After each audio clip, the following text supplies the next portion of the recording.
Hi everyone, good morning. Oh my god, I'm reading a thing and I don't know what it is, which is always fun. So, this is for Kitty. Kitty, this is your first of many, hopefully, Patreon commission videos. If you're unfamiliar with this process and you didn't watch the UG Foster video, basically, anyone who supports me the $100 level per month at Patreon, on my Patreon, there's a link to it right there. Anyway, they don't have to follow the rules, and they can commission anything they want. So I'm reading the first part, designated by Kitty, of a book called Sunshine by Robin McKinley. I don't know anything about this book, except that the sun is in it. I don't know. So I'm just going to do it. So here we go. It was, excuse me, it was a dumb thing to do, but it wasn't that dumb. There hadn't been any trouble out at the lake in years, and it was so exquisitely far from the rest of my life. Monday evening is our movie evening because we're celebrating having lived through another week. That's dire. Sunday night we lock up at 11 or midnight and crawl home to die. Even more dire. And Monday, barring a few national holidays, is our day off. Ruby comes in on Mondays with her warrior cohort and attacks the coffeehouse with an assortment of high-tech blasting gear that would whack Godzilla into submission.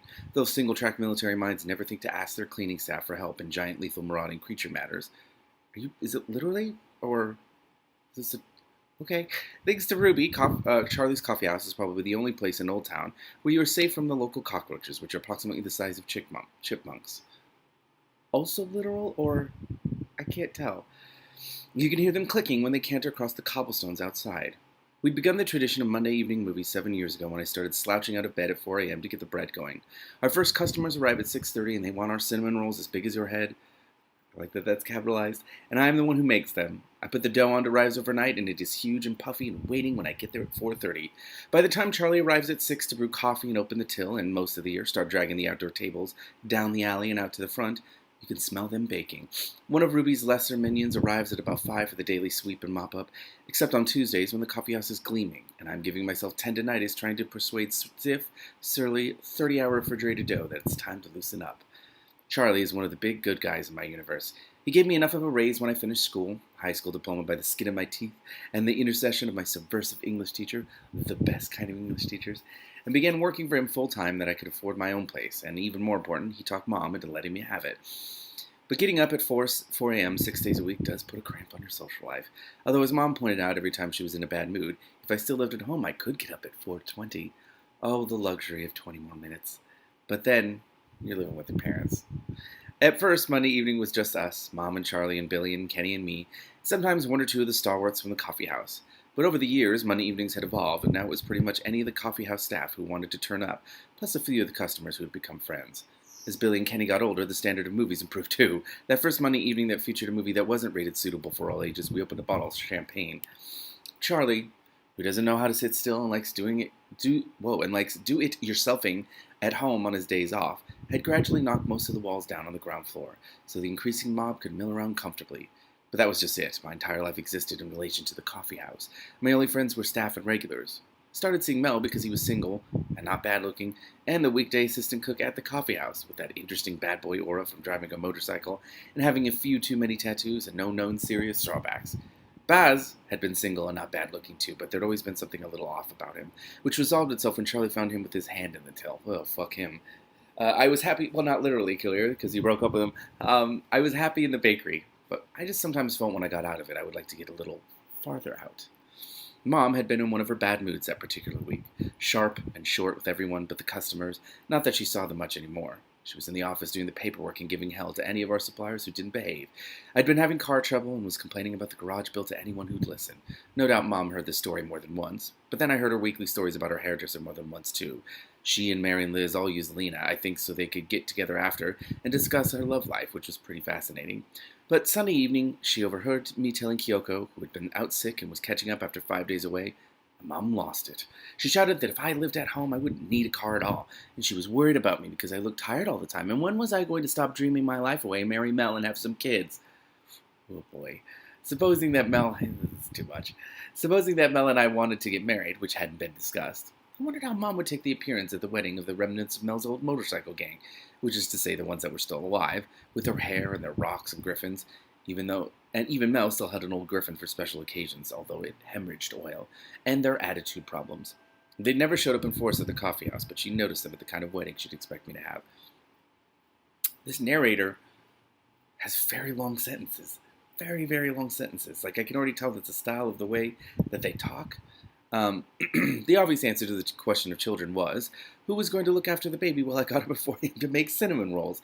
Mel worked as appalling hours as I did, especially since he'd been promoted to head cook when Charlie had been forced, by a mutiny of all hands, to accept that he could either delegate something or drop dead of exhaustion. So house husbandry wasn't the answer. But in fact, I knew my family would have got round this. When one of our waitresses got pregnant and the boyfriend left town and her own family threw her out, Mom and Charlie took her in and we all babysat in shifts in and out of the coffee house. We'd only just got rid of Mom's sister, Evie, and her 4 kids, who'd stayed for almost 2 years, and one mom and one baby seemed like pie in the sky in comparison, especially after Evie, who was professionally helpless. Barry was in 2nd grade now, and Emmy was married to Henry. Henry was one of our regulars, and Emmy's still waitress for us. The coffee house is like that. I like living alone. Amen. Amen. I like the silence and nothing moving but me. I lived upstairs in a big old ex-farmhouse at the edge of a federal park with my landlady on the ground floor. When I'd gone round to look at the place, the old lady, very tall, very straight, and a level stare that went right through you, had looked at me and said she didn't like renting to young people. Capitalized as well, which reminds me of Pratchett. She said this like you might say dog vomit, because they kept bad hours and made noise. I liked her immediately. I explained humbly that indeed I did keep bad hours because I had to get up at 4 a.m. to make cinnamon rolls for Charlie's coffee house, whereupon she stopped scowling magisterially and invited me in. She wants some of those cinnamon rolls. It had taken 3 months after graduation for Mom to consider my moving out, and that was with Charlie working on her. I was still reading the apartments for rent ads and in the paper surreptitiously and making the phone calls when Mom was out of earshot. Most of them in my price range were dire. This apartment, up on the 3rd floor at the barn end of the long rambling house, was perfect, and the old lady must have seen I meant it when I said so.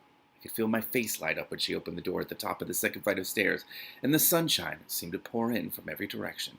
The living room balcony, cut down from the old hayloft platform but now overlooking the garden, still has no curtains. Excuse me, I need some water. By the time we signed the lease, my future landlady and I were on our way to becoming fast friends. If you can be fast friends with someone who merely by the way she carries herself makes you feel like a troll. Maybe I was curious.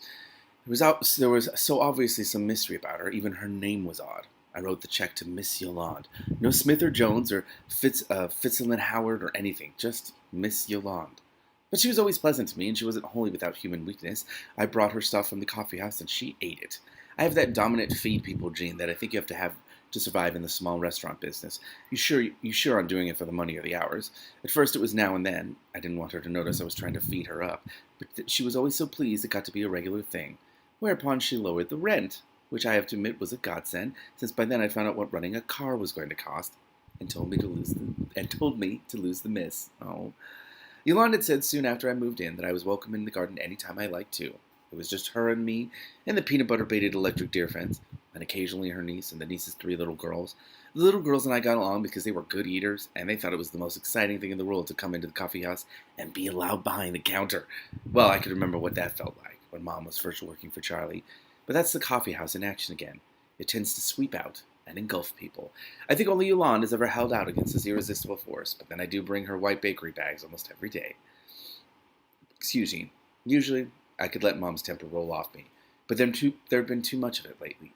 Coffeehouse disasters are often hardest on Mom because she does the money and the admin, and for example actually follows up people's references when they apply for jobs, which Charlie never bothers with. But she isn't one for bearing trials quietly. That spring there had been expensive repairs when it turned out the roof had been leaking for months, and a whole corner of the ceiling in the main kitchen fell down one afternoon. One of our baking goods suppliers went bust. We hadn't found another one we liked as well. And 2 of our waitstaff and another one of the kitchen staff quit without warning. Plus, Kenny had entered high school the previous autumn, and he was goofing off and getting high instead of studying. He wasn't goofing off and getting high any more than I had done, but he had no gift for keeping a low profile. He was also very bright, both my half-brothers were, and Mom and Charlie had high hopes for them. I'd always suspected that Charlie had pulled me off waitressing, which had bored me silly, and given me a real function in the kitchen to straighten me out. I'd only been 16, so I was young for it, but he'd been letting me help him from time to time out back, so he knew I could do it. The question was whether I would. Sudden, scary responsibility had worked with me, But Kenny wasn't going to get a law degree by learning to make cinnamon rolls, and he didn't need to feed people the way Charlie and I did either. Anyway, Kenny hadn't come home till dawn, and Sunday morning his curfew was midnight on Saturday nights, and there had been hell to pay. There had been hell to pay all that day for all of us, and I went home that night smarting and cranky, and my one night a week of 12-hour sleep hadn't worked its usual rehabilitation. I took my tea and toast and Immortal Death, a favorite comfort book, since the under the covers was flashlight reading at the age of 11 or 12, back to bed when I finally woke up at nearly noon. And even that really Spartan scene when the heroine escapes the dark other who's been pursuing her for 300 pages by calling on her demon heritage, finally. And turning herself into a waterfall didn't cheer me up. Turning herself into a waterfall? What? I spent most of the afternoon house cleaning, which is my other standard answer to a bad mood, and that didn't work either. Maybe I was worried about Kenny, too. I'd been lucky during my brief tearaway spell. He might not be. Also, I take the quality of my flour very seriously. I didn't think much of our latest trial baking supply company. When I arrived at Charlie and Mom's house that evening for Monday movies, the tension was so thick it was like walking into a blanket. Charlie was popping corn and trying to pretend everything was fine. Kenny was sulking, which probably meant he was still hungover, because Kenny didn't sulk. And Billy was being hyper to make up for it, which of course didn't. Mary and Danny and Liz and Mel were there, and Consuela, Mom's latest assistant, who was beginning to look like the best piece of luck we had all year, and about half a dozen of our local regulars. Emmy and Barry were there too, as they often were when Henry was away, and Mel was playing with Barry, which gave Mom a chance to roll her eyes at me and glare, which I knew meant, see how good he is with children? It's time he had some of his own. Yes, and in another 14 years, this hypothetical kid would be starting high school and learning better, more advanced adolescent ways of how to screw up and make grown-ups crazy. I loved every one of these people, and I couldn't take another minute of their company. Oh, I know the feeling. Popcorn in a movie would make us all feel better, and it was a working day tomorrow. You only have so much brain left over to worry with if you run a family restaurant. The Kenny crisis would go away like every other crisis had always gone away, worn down and eventually buried by an accumulation of order slips, till receipts, and shared stories of the amazing things the public gets up to. But the thought of sitting for 2 hours, even with Mel's arm around me, and a bottom supply of excellent popcorn, Charlie couldn't stop feeding people just because it was his day off, wasn't enough on that particular Monday. So I said I'd had a headache all day, which was true, and on second thought I would go home to bed, and I was sorry. I was out the door again not 5 minutes after I'd gone in. Mel followed me. One of the things we had almost from the beginning was an ability not to talk about everything. These people who want to talk about their feelings all the time and who want you to talk about yours make me nuts. Besides, Mel knows my mother. There's nothing to discuss. If my mom is the lightning bolt, I'm the tallest tree on the plain. That's the way it is. There are two very distinct sides to Mel. There's the wild boy side, the motorcycle tough. He's cleaned up his act, but it's still there. And then there's this strange, vast serenity that seems to come from the fact that he doesn't feel he has to prove anything. The blend of anarchic thug and tranquil self-possession makes him curiously restful to be around, like walking proof that oil and water can mix. It's also great on those days that everyone else in the coffee house is screaming. It was Monday, so he smelled of gasoline and paint rather than garlic and onions. He was absent-mindedly rubbing the oak tree tattoo on his shoulder. He was a tattoo rubber when he was thinking about something else, which meant that whatever he was cooking or working on could get pretty liberally dispersed about his person on ruminative days. She'll shear. Day or so, he said. I was thinking, maybe I'll talk to Kenny. Do it, I said. It would be nice if he lived long enough to find out he doesn't want to be a lawyer. Kenny wanted to get into other law, which is the dancing on the edge of the muttering volcano branch of law, but a lawyer is still a lawyer. Mel grunted. He probably had more reason than me to believe that lawyers are large botulism bacteria in three-piece suits. Enjoy the movie, I said. I know the real reason you're blowing, sweetheart, Mel said. Billy's turned rent the movie, I said, and I hate westerns. Mel laughed, kissed me, and went back indoors, closing the door gently behind him. I stood restlessly on the sidewalk. I might have tried the library's new novel shelf, a dependable recourse in times of trouble, but Monday evening was early closing. Alternatively, I could go for a walk. I didn't feel like reading. I didn't feel like looking at other people's imaginary lives in flat black and white from out here in my only too unimaginary life. It was getting a little late for solitary walking, even around Old Town, and besides, I didn't want to walk either. I just didn't know what I did want. Is this the thing? So is this what she's talking about in the beginning? Not going to movies? Anyway, I wandered down the block and climbed into the fresh from the mechanic's car and turned the key. I listened to the nice healthy purr of the engine and out of nowhere decided it might be fun to go for a drive. I wasn't a going for a drive sort of person usually, but I thought of the lake. When my mother had still been married to my father, when We'd had a summer cabin out there, along with hundreds of other people. After my parents split up, I used to take the bus out there occasionally to see my gran. I didn't know where my gran lived, it wasn't at the cabin, but I would get a note or a phone call now and then suggesting that she hadn't seen me for a while. We could meet at the lake. My mother, who would have loved to forbid these visits. When Mom goes off someone, she goes off comprehensively, and when she went off my dad, she went off his entire family, excepting me, whom she equally passionately demanded to keep. Didn't, but the result of her not very successfully restrained unease and disapproval made those trips out to the lake more of an adventure than they otherwise might have been, at least in the beginning. That is a long sentence. That is a long-ass sentence. In the beginning, I had kept hoping that my gran would do something really dramatic, which I was sure she was capable of, but she never did. It wasn't until after I'd stopped hoping, but that was later, and not at all what I'd had in mind. And then, when I was 10, she disappeared. Oh, when I was... That is a weird sentence. When I was 10, the Voodoo Wars started. They were, of course, nothing about voodoo, but they were about a lot of bad stuff. Some of the worst of them in our area happened around the lake. A lot of the cabins got burned down or leveled one way or another, and there were a few places around the lake where you still didn't go if you didn't want to have bad dreams or worse for months afterward. What? Mostly because of those bad spots, although also because there simply weren't as many people to have vacation homes anymore. Why? What the fuck? Mostly because of those bad spots after the wars were over and most of the mess cleared up, the lake never really caught on again. The wilderness was taking over, which was a good thing because it meant that it could. What does that mean? There were a lot of places now where nothing was ever going to grow again. Why? No, what? It's not what I thought this book was going to... What?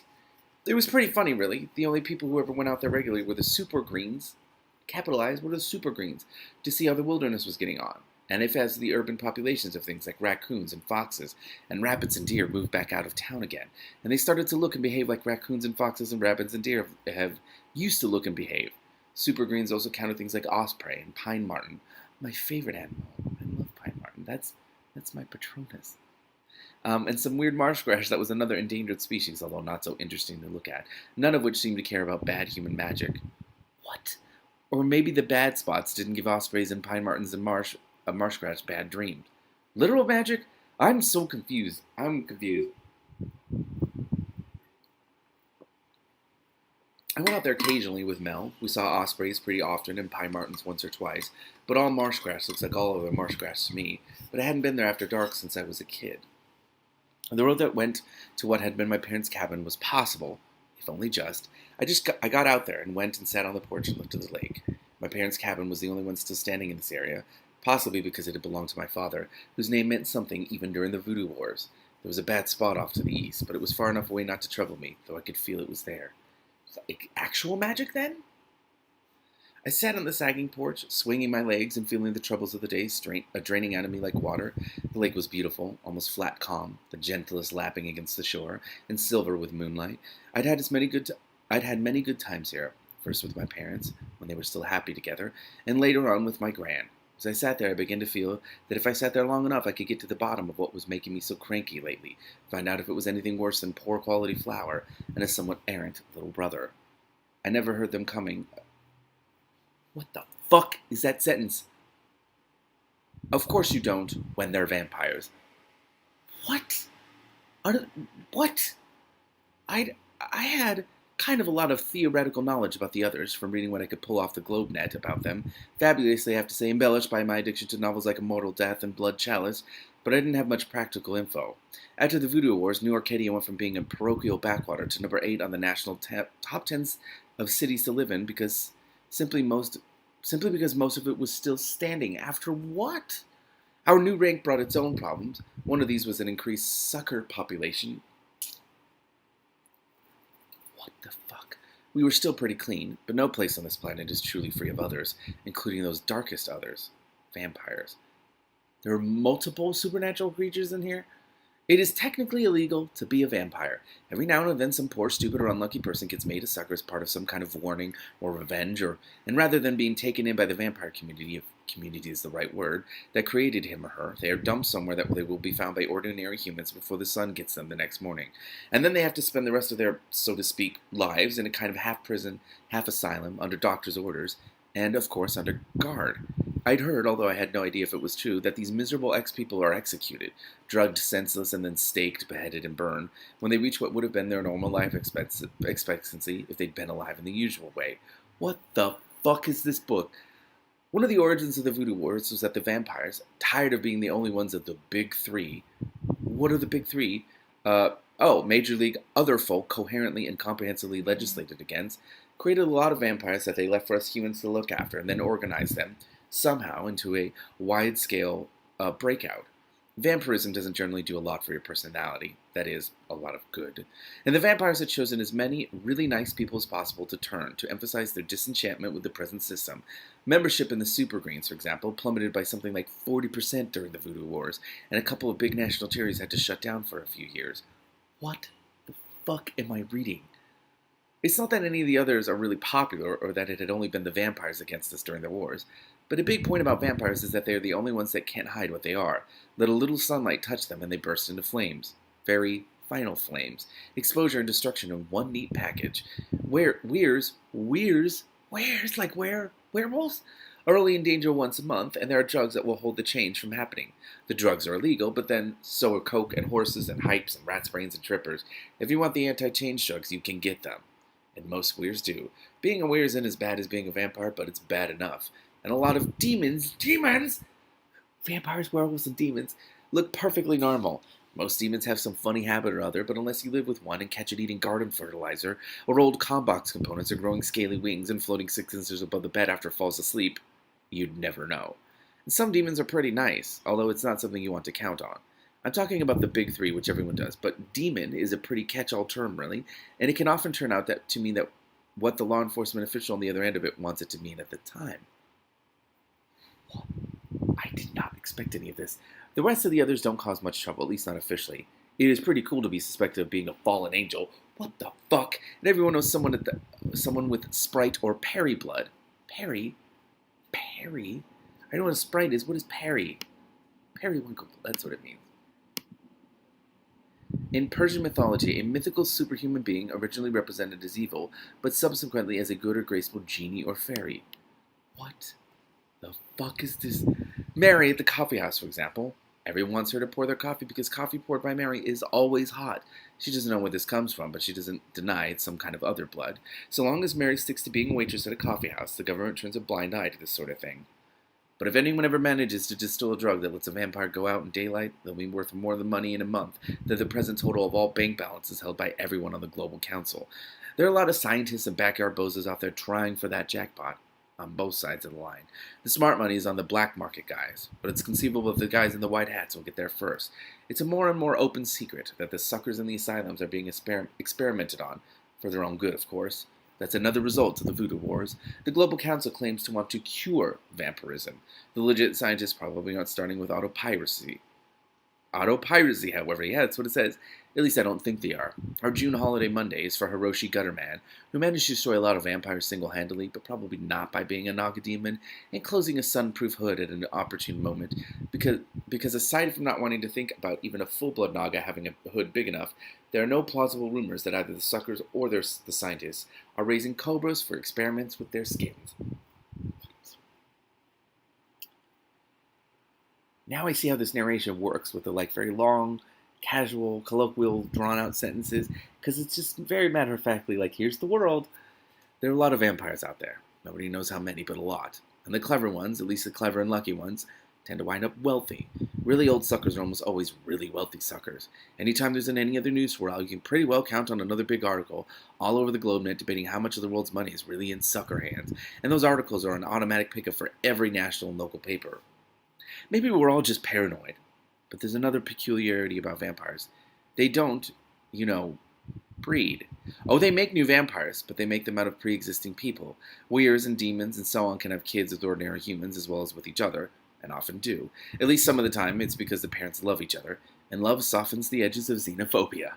There are amazing stories about vampire sex and vampire orgies. There would be, because there's never even been a half-believable myth about the birth of a vampire or half-vampire baby.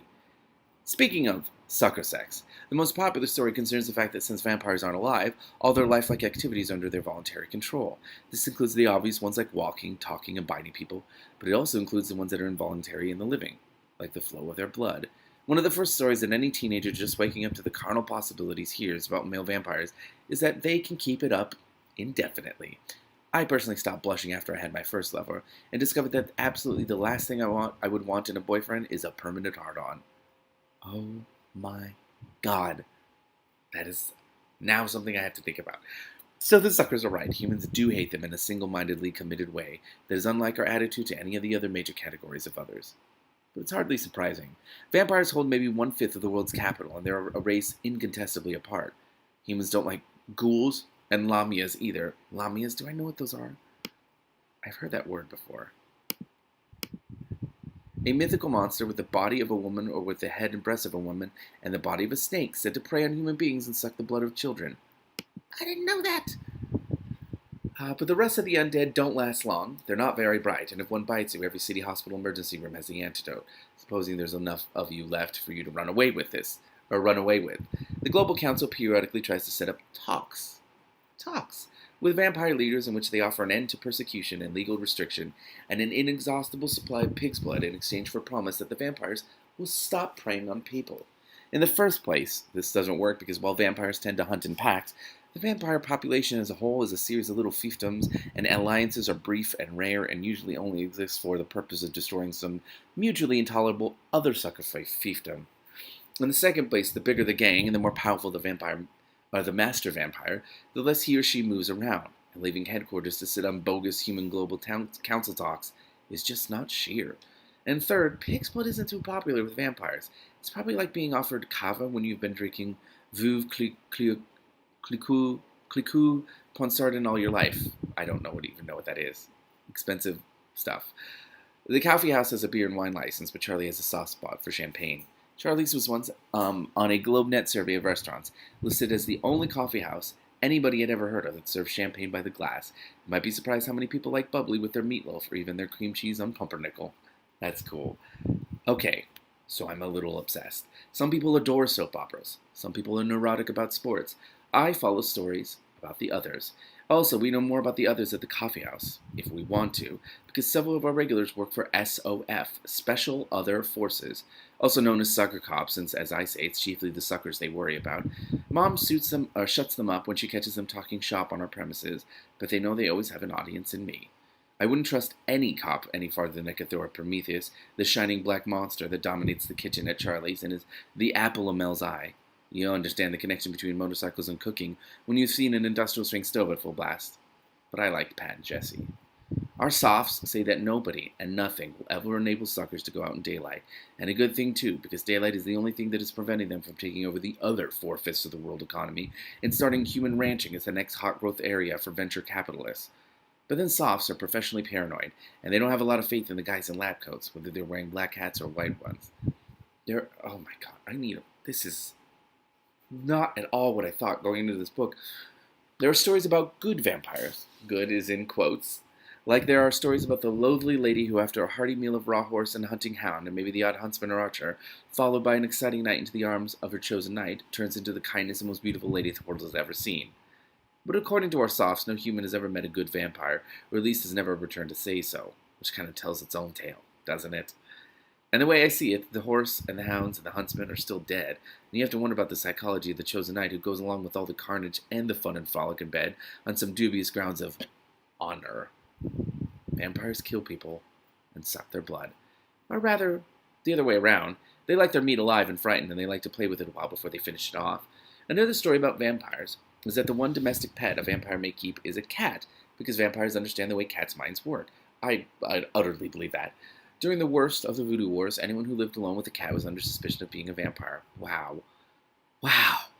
There were stories that in a few places where the wars were the worst, solitary people with cats who didn't burst into flames in daylight were torched. I hoped it wasn't true, but it might have been. There are always cats around Charlie's, but they are usually refugees seeking asylum from the local rat population, and rather desperately friendly. There are always more of them at the full moon, too, which goes to show that not every weir chooses, or more likely in Old Town can afford, to go the drug route. Weird. So there must be So many different variations of the weird. So weird cats. That's kind of adorable. So when I swam back to consciousness, the fact that I was still alive and in one piece wasn't reassuring. Wait, what? I was propped against something at the edge of a ring of firelight. Vampires can see in the dark and they don't cook their food, but they seem to like playing with fire, maybe the way some humans get off on joyriding stolen cars or playing last across on a busy rail track. I came out of it feeling, what? What is that? What? When did this happen? I came out of it feeling wretchedly sick and shaky, and of course scared out of my mind. They'd put some kind of breath over me. Breath, capitalized. I knew that vampires don't have to stoop to blunt instruments or something on a handkerchief clapped over your face. They can just breathe on you, and you are out cold. It isn't something they can all do, but nearly all vampires hunt in packs since the wars, and being the breather to a gang had become an important sign of status, according to GlobeNet reports. They can all move utterly silently, however, and over short distances faster than anything alive as well. So even if the breath went wrong somehow, they'd catch you anyway, if they wanted to catch you. She's coming out of it, said a voice. Now I get the opening of this chapter. I'd never met a vampire before, nor heard one speak, except on TV, where they run the voice through some kind of anti-glamour technology, so no one listening will march out of their house and start looking for the speaker. I can't imagine that a vampire would want everyone listening to its voice to leap out of their chairs and start seeking it, but I don't know how vampires, or cats, or lowly ladies, think. And maybe it would want to do this. And there is, of course, a story, because there is always a story, that a master vampire can tune its voice so that maybe only one specific person of all the possibly millions of people who hear a podcast, and a sucker interview is always a big draw, will jump out of their chair, etc. I don't think I believe this, but I'm just as glad of the anti-glamour tech. But whatever else it does, it makes their voices sound funny. Not human, but not human in a clattery, mechanical, microchip way. So in theory, I suppose I shouldn't have known these guys were vampires. But I did. If you've been kidnapped by the darkest others, you know it. Holy shit. In the first place, there's the smell. It's not at all the butcher shop smell, but as you might expect, although it does have that metallic blood tang to it. But meat in a butcher shop is dead. I know this is a contradiction in terms, but vampires smell of live blood. And something else. I don't know what the something else is. It's not any animal, vegetable, or mineral in my experience. It's not attractive or disgusting, although it does make your heart race. That's in the genes, I suppose. Your body knows its prey even if your brain is fuddled by the breath or trying not to pay attention. It's the smell of vampire, and your fight-or-flight instincts take over. There aren't many stories of those instincts actually getting you away, though. At the moment, I couldn't think of any. And vampires don't move like humans. I'm told that young ones can pass after dark if they want to, and a popular way of playing chicken among vampires is to go somewhere there's a rumor of vampires and see if you can spot one. I knew Kenny and his buddies had done this a few times. I did it when I was their age. It's not enormously dangerous if you stay in a group and don't go into the no man's land around the big cities. We're a medium-sized city and, as I say, we're pretty clean. It's still a dumb and dangerous thing to do. Dumber than my driving out to the lake should have been. Holy shit. Vampires around the bonfire weren't bothering not to move like vampires. Also, I said that the anti-glam tech makes sucker voices sound funny on TV and radio and the GlobeNet. They sound even funnier in person. Funny peculiar. Funny awful. Maybe there's something about the breath. I woke up, as I say, sick and wretched and scared, but I should have been free completely past thought, and I wasn't. I knew this was at the end of the road. Suckers don't snatch people and then decide they're not very hungry after all and let them go. I was dinner, and when I was finished being dinner, I was dead. But it was like, okay, that's the way it goes. Bad luck. Damn. Like the way you might feel if your vacation got canceled at the last minute. We'd spent all day making a fabulous birthday cake for your boyfriend and tripped over the threshold bringing it in, and it landed upside down on the dog. Damn. But that's all. I just really like the way that was described. Like, I'm like, wow, I understand that sensation. It's like disappointment, but it's like the kind of disappointment where you're just like, well, that happened. I can't do anything about it. Huh. I lay there, breathing, listening to my heart race, but feeling this weird, numb composure. We were still by the lake. From where I half lay, I could see it through the trees. It was still a beautiful, serene, moonlit evening. Did we take her over immediately? This was the one who had noticed I was awake. It was a little apart from the others and was sitting up straight on a tree stump on a rock. I couldn't see which, as if keeping watch. Yeah, Bo says so. But he says we have to dress her up first. This one sounded as if it was in charge. Maybe it was the breather. Dress her up? What is this, a party? I thought we had this party said a third one. Several of them laughed. Their laughter made the hair on my arms stand on end. I couldn't distinguish any individual shapes but that of the watcher. I couldn't see how many of them were there. I thought I was listening to male voices, but I wasn't sure. That's how weird sucker voices are. Excuse me. Bo says our guest is old-fashioned. Ladies should wear dresses. I could feel them looking at me, feel the glint of their eyes in the firelight. I didn't look back. Even when you already know you're toast, you don't look in Vampire's eyes. She's a lady, huh? Don't matter. She'll look enough like one in a dress. They all laughed again at this. I may have whimpered. One of the vampires separated itself from the boneless, dark, slithery blur of vampires and came toward me. My heart was going to lunge out of my mouth, but I lay still. I was, strangely, beginning to feel my way into the numbness, as if I could, I would find the center of me again, as if being able to think clearly and calmly held any possibility of doing me any good. I wondered if this was how it felt when you woke up in the morning on the day you knew you were going to be executed. One of the things you need to understand is that I'm not a brave person. I don't put up with being messed around, and I don't suffer fools gladly. The short version of this is that that word, which she's allowed to call herself, and I am not. Trust me, I can produce character references. But that's something else. I'm not brave. Mel is brave. His oldest friend told me some stories about him once I could barely stand to listen to, about dispatch writing during the wars, and Mel had been pissed off when he found out, although he hadn't denied they happened. Mom is brave. She left my dad with no money, no job, no prospects. Her own parents had dumped her when she married my dad, and her younger sister didn't find her again until she resurfaced years later at Charlie's, and a 6-year-old daughter. Charlie is brave. He started a coffee house by talking his bank into giving him a loan on his house back in the days when you only saw rats, cockroaches, derelicts, and Charlie himself on the streets of Old Town. I'm not brave. I make cinnamon rolls. I read a lot.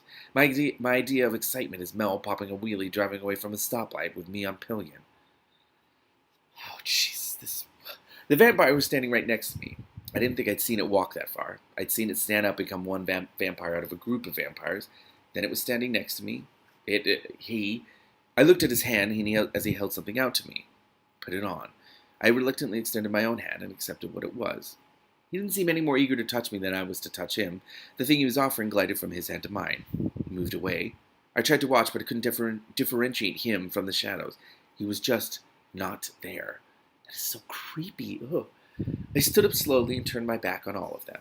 You might not think you could turn your back on a lot of vampires, but do you want to watch while they check the rope for kinks and the security of the noose and the lever on the trapdoor, or do you maybe want to close your eyes? I turned back. I pulled my t-shirt off over my head and dropped the dress down over me.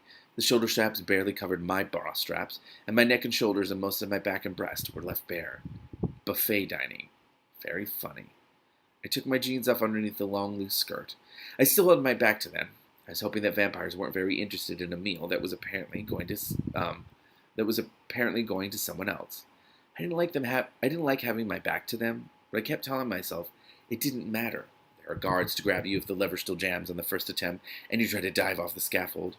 I was very carefully, clumsy, and awkward about taking my jeans off, and in the process tucked my little jackknife up under my bra. That was smart. It was only something to do to make me feel I hadn't just given up. What are you going to do with a 2.5-inch folding blade against a lot of vampires? I'd had to take my sneakers off to get out of my jeans, and I looked at them dubiously. The dress was silky and slinky, and it didn't go with sneakers, but I didn't like going barefoot either. That'll do, said the one who had given me the dress. He reappeared from the shadows. Let's go. And he reached out and took my arm. Physically, I only flinched. Internally, it was revolution. The numbness faltered, and the panic broke through. My head throbbed and swam. If it hadn't been for those tight, terrifying fingers around my upper arms, I would have fallen. A second vampire had me by the other arm. I hadn't seen it approach, but at that moment I couldn't see anything, feel anything but panic. It didn't matter that they had to have touched me before, when they caught me, when they put me under the dark, when they brought me to wherever we were. I hadn't been conscious for that. I was conscious now. But the numbness, the weird detached composure, whatever it was, pulled itself together. It was the oddest sensation. The numbness and the panic crashed through my spasming body, and the numbness won. My brain stuttered like a cold engine and reluctantly fired again. The vampires had dragged me several blind steps while this was going on. The numbness now noted dispassionately that they were wearing gloves. As if this suddenly made it all right, the panic subsided. One of my feet hurt. I'd already managed to stub it on something, invisible in the dark. The material of the gloves felt rather like leather. The skin of what animal, I thought. You sure are a quiet one, the second vampire said to me. Aren't you going to beg for your life or anything? It laughed. He laughed. Shut up, said the first vampire.